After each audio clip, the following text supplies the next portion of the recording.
जी बिल्कुल, इस वक्त मैं सिटी पुलिस थाना उस्ताद मोहम्मद के सामने मौजूद हूँ। यहाँ पर आप देख सकते हैं कि महकमा पुलिस की जानिब से चोरी, डकैती शुदा और हादसा शुदा यहाँ पर जो कीमती गाड़ियाँ पड़ी हुई हैं, वो बिल्कुल तौर पर नाकारा हो चुकी हैं।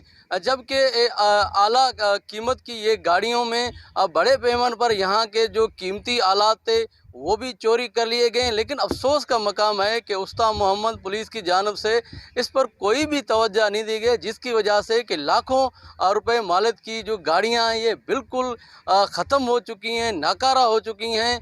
और इस वजह से जो उस्ताद मोहम्मद के जो शहरी हैं, उन्होंने आईजी बलूचिस्तान और डीआईजी नसीराबाद से ये मुतालबा किया है कि इन गाड़ियों की तबाहशुदा हालत के हवाले से एक इंक्वायरी की जाए और यहाँ गाड़ियों में जो चोरी हुआ है सामान, उसके हवाले से भी नोटिस लिया जाए कि आया कि इतनी कीमती गाड़ियों में कैसे सामान चोरी किया गया। और इसलिए हुकूमत और महकमा पुलिस को लिए इस गाड़ियों के हवाले से काफ़ी नुकसान भी हुआ है। जी।